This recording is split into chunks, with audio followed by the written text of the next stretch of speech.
in order to swerve the motorcycle or turn at high speed, basically you push on the handlebar on the side that you want to turn to.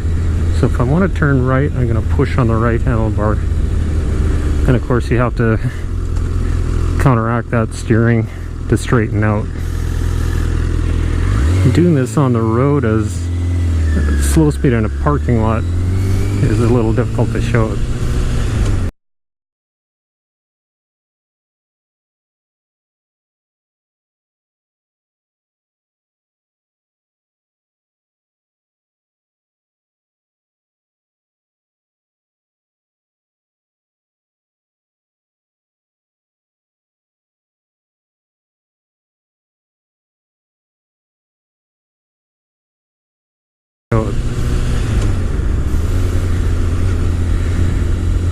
So as soon as you get over about 15 miles an hour, that's the way the motorcycle behaves. When you want to swerve, you push on the handlebar on the side that you want to swerve to. Want to swerve left, I'm going to push left.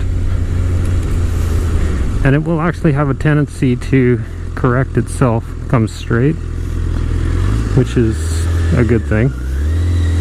But you have to allow that too. Yeah, and you have to counter steer in the other direction that you swerved from.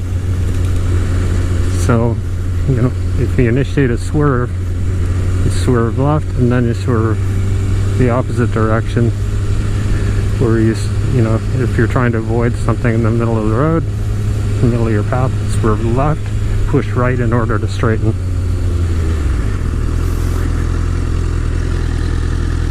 So again, I'm going to swerve around this mark here, so swerve right, push left, straighten out.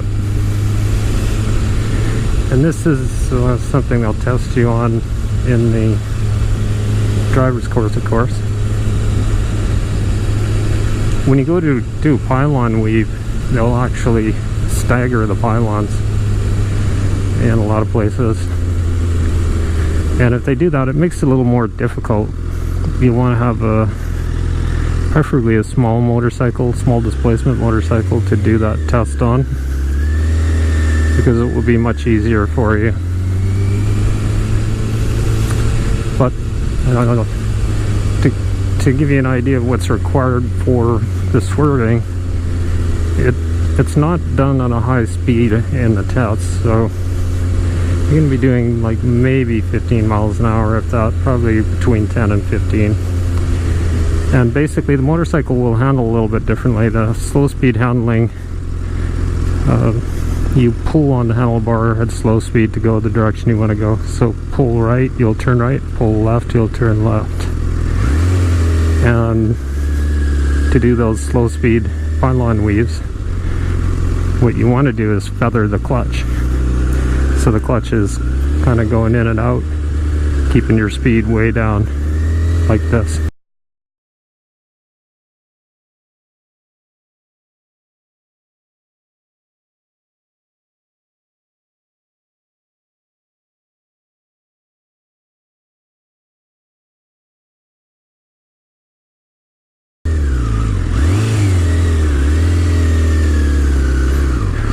This is excellent practice anyway. Even for an experienced rider, it's actually a good thing to do now and then. So that gives you an idea of what you'll need to do on the test. They will only, in the United States, they'll only make you swerve in one direction. Usually to the right, and usually at speeds of around 20 miles an hour, between 15 and 20 miles an hour. So it's not a really high speed test, but what they'll have you do is head down kind of a straight line path and then swerve right, straighten out like that. Now for those riders on the street who want to practice this, you can practice going around manhole covers, things like that. You see a manhole cover or a tar snake, you want to go around like that. There's another one there. I just dodged that one.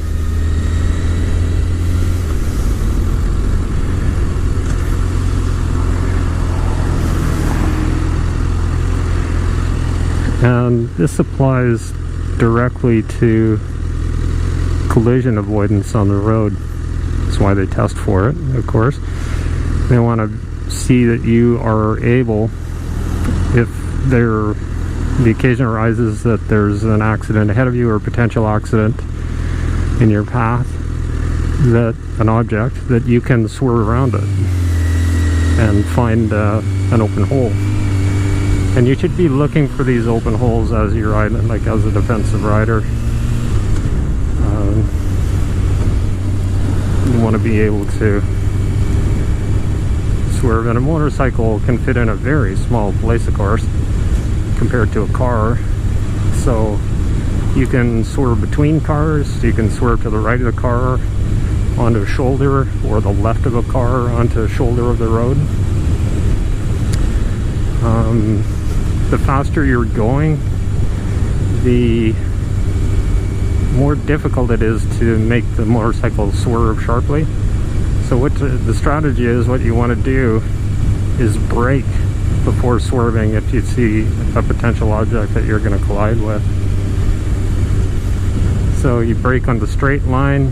So here, for example, if it was right ahead of me, I'd brake really hard and then swerve to get out of the way.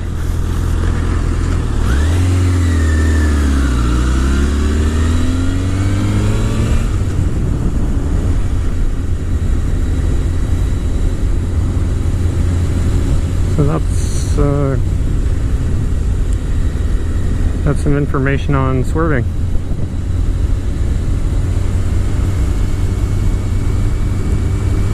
What you don't want to do is brake in the middle of the swerve. If you do, it could be extremely dangerous. You could high side, for one thing, and it's just really bad. You'll be off the bike. So be sure, if you have to, you want to slow down as much as possible before you swerve.